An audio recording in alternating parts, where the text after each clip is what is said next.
Assalamualaikum warahmatullahi wabarakatuh. Bagaimana kabarnya teman-teman pagi ini? Semoga kita senantiasa dalam keadaan sehat. Oke teman-teman, kita berjumpa lagi dalam video pembelajaran di kelas 3 sub tema 3. Dan hari ini kita akan belajaran di pembelajaran 4, 5, dan 6. Oke teman-teman, sebelum pembelajaran hari ini kita mulai, marilah kita awali dengan membaca basmalah. Bismillahirrahmanirrahim. Oke teman-teman, langsung saja kita mulai pembelajaran daringnya hari ini.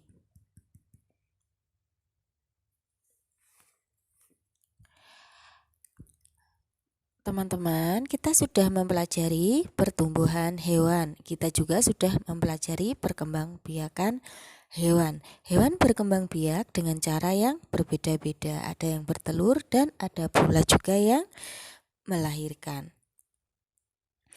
Nah, teman-teman, sekarang mari kita amati gambar berikut ini. Nah, di sini ada gambar dua hewan, yaitu ayam dan kupu-kupu. Nah, cara perkembangbiakan ayam adalah dengan cara bertelur. Nah, dari telur tersebut tentunya akan mengalami tahapan-tahapan tertentu sehingga bisa tumbuh menjadi seekor ayam. Nah, dari gambar tersebut bisa kita perhatikan ada gambar telur. Nah, kemudian telur tersebut setelah dirami akan menetas menjadi anak ayam. Nah, dari anak ayam tersebut lama-lama akan tumbuh menjadi ayam dewasa. Nah, itu tadi adalah daur hidup atau perkembangbiakan seekor ayam. Nah, di samping ayam itu ada gambar kupu-kupu. Nah, bagaimanakah daur hidup seekor kupu-kupu? Mari perhatikan penjelasan Ustadzah berikut ini.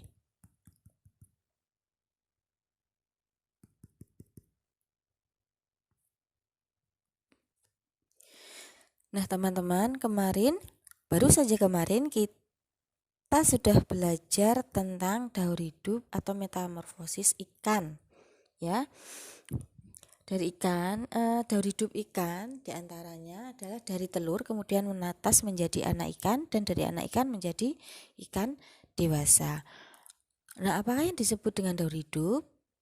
Daur hidup adalah sebuah tahapan perubahan yang terjadi pada makhluk hidup selama hidupnya. Nah, daur hidup ini juga disebut dengan metamorfosis. Nah, bisa kita perhatikan teman-teman di sini ada tahapan-tahapan perkembangan hidup kupu-kupu atau metamorfosis kupu-kupu. Gambar tersebut menunjukkan daur hidup kupu-kupu.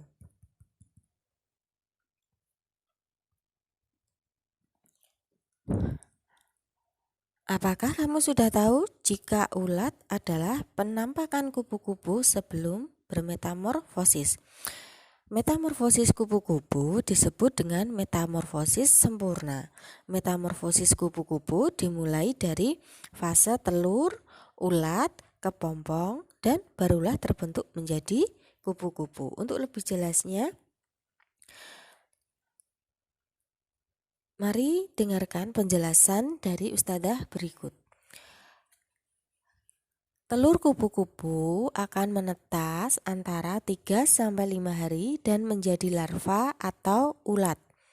Larva atau ulat ini akan berjalan ke pinggir daun tumbuhan inang dan memulai memakannya.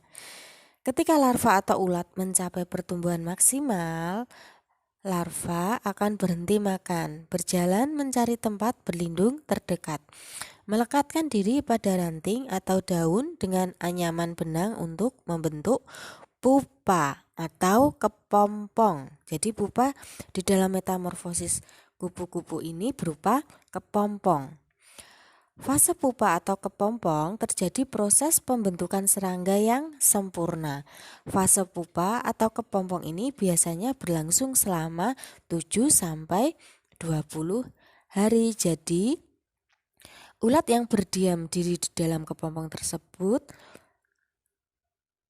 akan menjadi serangga dan akan berada di dalam kepompong selama 7-20 hari. Setelah keluar dari pupa atau kepompong, kupu-kupu akan merangkak ke atas sehingga sayapnya yang lemah, kusut, dan agak basah dapat menggantung ke bawah dan mengembang secara normal. Segera setelah sayap mengering, mengembang, dan kuat, sayap akan membuka dan menutup beberapa kali dan akan mencoba terbang. Nah, itu tadi teman-teman daur ulang atau metamorfosis kupu-kupu yang dimulai dari telur. Dari telur kemudian menetas menjadi larva atau ulat, kemudian dari ulat menjadi kepompong atau pupa, dan dari kepompong akan berubah menjadi kupu-kupu yang indah.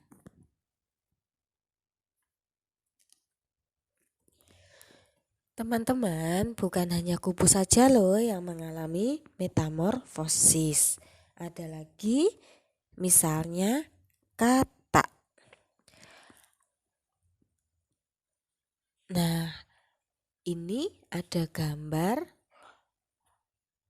metamorfosis katak atau proses pertumbuhan katak atau disebut juga daur hidup katak.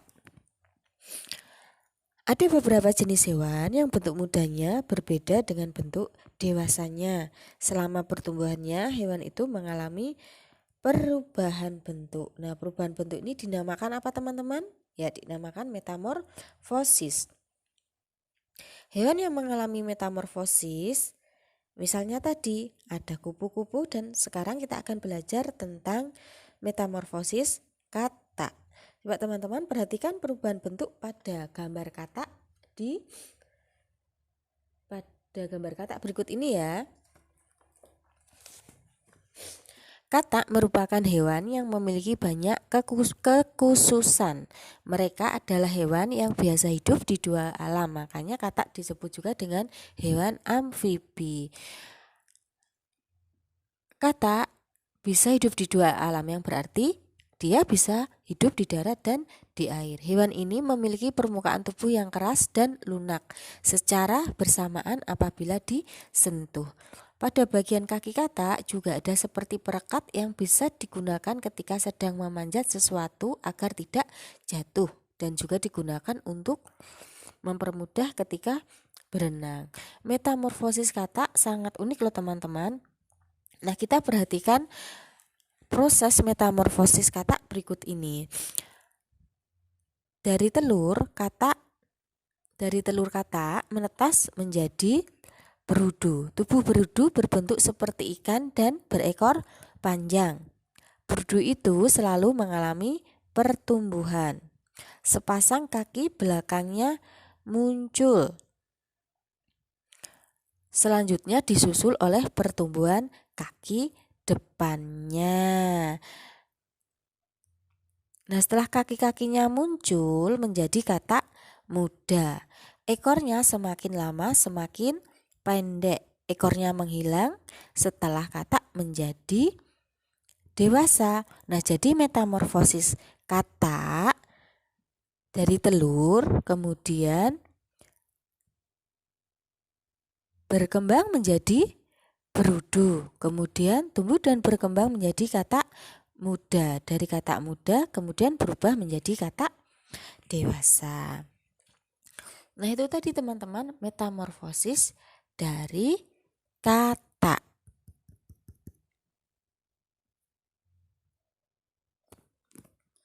Nah, selain kupu-kupu dan katak,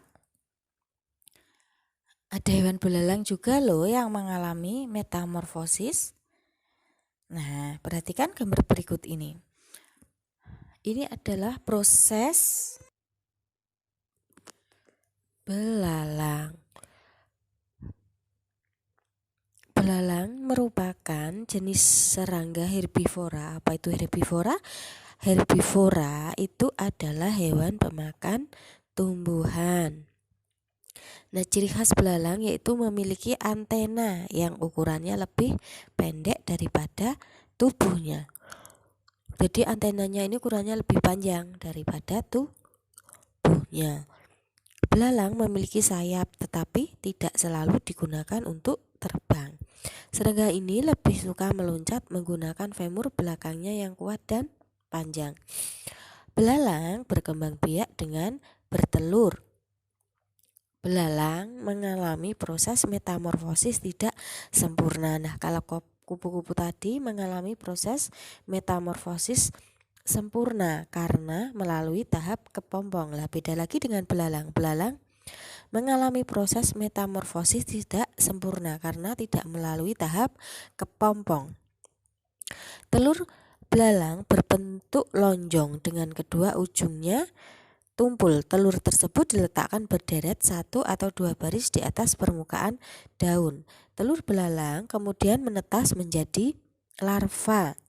Larva itu disebut anak belalang atau nimfa yang berwarna hijau dan belum bersayap. Nimfa mengalami pergantian kulit selama 4 kali hingga menjadi belalang muda dan akhirnya menjadi belalang dewasa. Nah, itu tadi teman-teman, metamorfosis belalang. Dari telur menetas menjadi larva, dan dari larva kemudian tumbuh menjadi belalang muda dan akhirnya menjadi belalang dewasa. Teman-teman, selain kupu-kupu, katak, belalang, dan ternyata nyamuk juga mengalami metamorfosis. Nah, bagaimanakah metamorfosis nyamuk? Nyamuk memiliki daur hidup seperti hewan lainnya. Daur hidup nyamuk dimulai dari telur. Telur nyamuk berada di atas air. Ketika sudah menetas, telur menjadi jentik-jentik. Jentik-jentik berubah menjadi pupa. Setelah beberapa waktu, pupa berubah menjadi nyamuk. Tahapan perkembangan nyamuk berlangsung cepat dan terjadi pada media air. Beberapa nyamuk dapat menjadi penyebar penyakit yang mematikan. Contoh penyakit yang ditularkan nyamuk adalah demam berdarah dan malaria. Penyakit demam berdarah dapat mengakibatkan kematian. Selain demam berdarah, banyak lagi penyakit lain yang ditularkan nyamuk. Salah satu penyebab berkembangnya nyamuk adalah banyaknya genangan air. Membersihkan lingkungan serta membuang benda-benda yang sudah tidak dipakai agar tidak dijadikan tempat perkembangbiakan nyamuk. Oleh karena itu, mari kita bersama-sama mengingatkan masyarakat agar menjaga lingkungan melalui poster.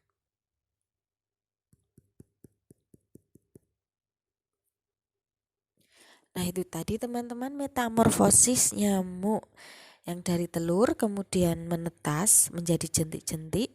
Dari jentik-jentik kemudian tumbuh dan berkembang menjadi pupa, dan dari pupa kemudian menjadi nyamuk dewasa. Nah, teman-teman, sekarang kita akan belajar tentang poster. Apakah yang disebut dengan poster? Poster adalah sebuah plakat yang dipasang di tempat umum, bisa berupa pengumuman, iklan, ataupun himbauan. Untuk lebih jelasnya, mari kita perhatikan gambar berikut ini. Nah, gambar tersebut berada di buku tema 1 halaman 138. Nah, poster tersebut terdapat gambar-gambar dan ada sebuah himbauan ya. Apakah himbauan tersebut? Mari kita perhatikan posternya. Perilaku hidup bersih dan sehat pangkal rumah tangga sehat. Kemudian ada tulisan yang paling bawah yang berbunyi, jadikan perilaku hidup bersih dan sehat sebagai gaya hidup.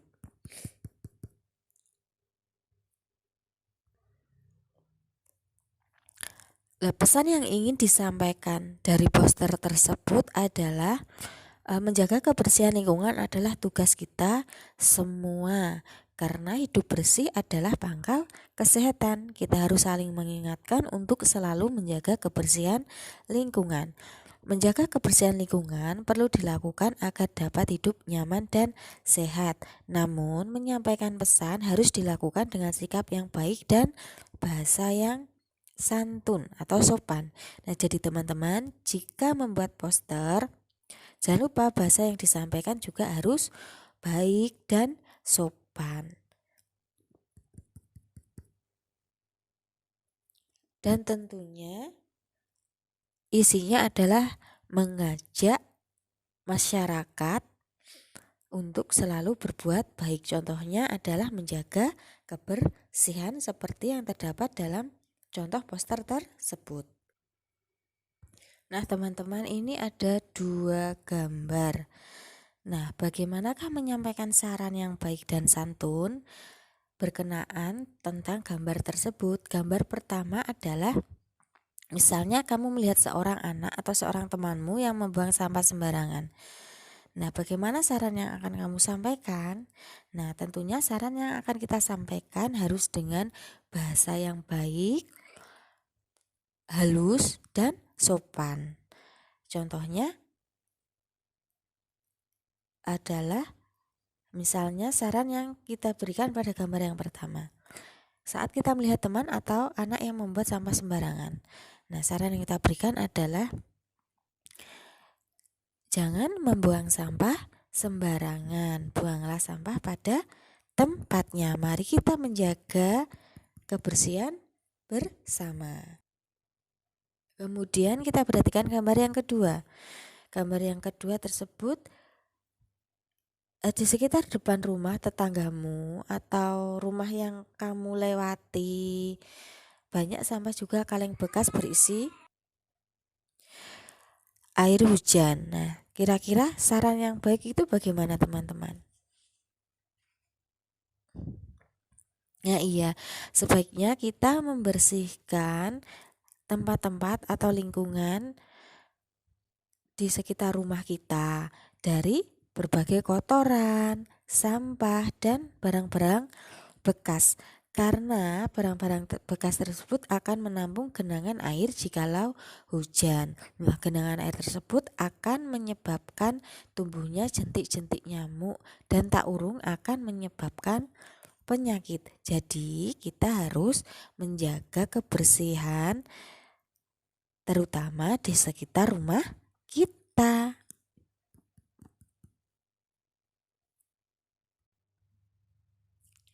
Nah, teman-teman, setelah kita belajar tentang metamorfosis hewan, antara lain ada kupu-kupu, belalang, nyamuk, dan katak. Nah, sekarang mari kita bersama belajar tentang perkalian bersusun. Kita ulangi lagi ya, supaya kita lebih paham dan lebih bisa. Nah, perhatikan penjelasan dari Ustadzah berikut ini.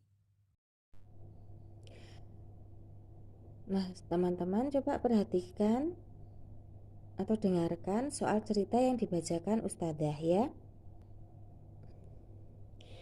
Di sebuah kebun terdapat 304 pohon apel. Setiap pohon menghasilkan 4 kg buah apel. Berapa jumlah apel seluruhnya? Nah, teman-teman, ada sebuah kebun di mana di kebun tersebut ada 304 pohon apel dan setiap pohonnya menghasilkan 4 kg buah apel. Berapa jumlah apel seluruhnya? Nah, kita buat bentuk operasi perkalian bersusunnya terlebih dahulu. Nah, bentuk operasi perkalian bersusunnya adalah seperti ini, teman-teman. Tadi ada 304 pohon apel dan setiap pohon apel menghasilkan 4 kg buah apel. Nah, mari kita hitung bersama-sama. 4 kali 4 sama dengan 16. Kita tulis satuannya terlebih dahulu. Satuannya adalah angka 6. Kita tulis 6. Kemudian masih ada angka 1. Nah, satunya ini kita taruh di atasnya 0. Kemudian hitung lagi. 0 kali 4 sama dengan 0. Perlu diingat teman-teman, 0 dikalikan bilangan berapapun itu hasilnya tetap 0. Jadi 0 dikali 4 sama dengan 0. Kemudian ditambahkan 1, hasilnya 1. 3 dikali 4 sama dengan 12. Jadi hasilnya 304 dikali 4 sama dengan 1216. Ini cara yang pertama. Lalu bagaimana cara yang kedua? Untuk cara yang kedua kita perhatikan lagi ya. Nah, cara yang kedua adalah sebagai berikut. 4 dikali 4 sama dengan 16. Bisa kita tulis langsung 16. Kemudian 0 kali 4 sama dengan 0. Kita luruskan angka 1. Kita kasih jarak ya, jangan diluruskan dengan angka yang paling belakang. Kemudian 3 kali 4 sama dengan 12. Lalu kita jumlahkan bilangan-bilangan tersebut. 6 turun 1 tambah 0 sama dengan 1. 2 kemudian 1. Bagaimana teman-teman? Hasilnya tetap sama bukan? 300 dikali 4 sama dengan 1216. Kalau cara yang kedua hasilnya juga tetap sama, yaitu 1216. Nah, ini Ustadzah punya contoh soal perkalian lagi. Ada bilangan 240 dikali 7. Kita pakai cara yang pertama terlebih dahulu ya. 0 kali 7 sama dengan 0. 4 dikali 7 sama dengan 28. Diingat kita tulis satuannya terlebih dahulu. Kita masukkan sini satuannya. Sedangkan angka 2 kita taruh di atasnya angka 2. 2 kali 7 sama dengan 14. 14 ditambah 2 hasilnya 16. Jadi 240 dikali 7 hasilnya 1680. Nah, bagaimana kalau kita menggunakan cara yang kedua? Cara yang kedua, 0 kali 7 hasilnya 0. 4 kali 7 hasilnya 28. Dikasih spasi ya, jangan diluruskan 0. 2 kali 7 hasilnya 14. Kita jumlahkan. 0 turun, 8 juga turun, 2 tambah 4 hasilnya 6, kemudian 1. Bagaimana teman-teman? 240 kali 7 hasilnya 1680. Hasilnya tetap sama bukan dengan cara yang pertama? Ini Ustadzah punya contoh yang berikutnya. 312 dikali 6. Kita hitung. 2 kali 6 sama dengan 12. Kita masukkan satuannya terlebih dahulu. 2. Kemudian angka satunya kita taruh di angka 1. 1 dikali 6 hasilnya 6. 6 tambah 1 sama dengan 7. 3 dikali 6 sama dengan 18. Jadi 312 dikali 6 hasilnya 1872.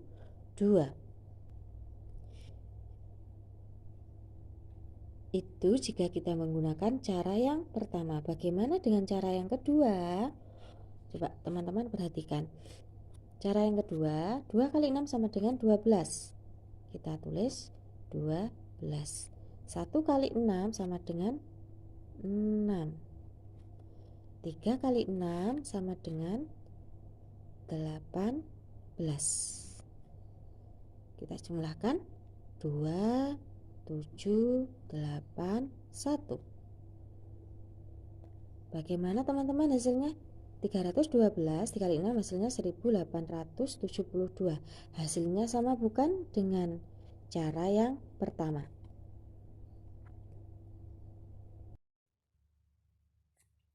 Nah, itu teman-teman video pembelajaran dari Ustadzah. Semoga apa yang Ustadzah sampaikan lewat video pembelajaran tersebut bisa bermanfaat untuk kita semua. Tetap semangat ya teman-teman, tetap jaga kesehatan agar kita bisa belajar tiap hari meskipun belajarnya dari rumah. Ustadzah mohon maaf apabila ada penyampaian dari Ustadzah yang kiranya belum dipahami teman-teman, tapi Ustadzah berharap teman-teman semua bisa memahami penjelasan dari Ustadzah. Dan Ustadzah ingatkan lagi teman-teman, jangan lupa membaca ya. Nah teman-teman, terima kasih. Sekian dulu. Insya Allah kita sambung lagi di esok hari. Dan wassalamualaikum warahmatullahi wabarakatuh.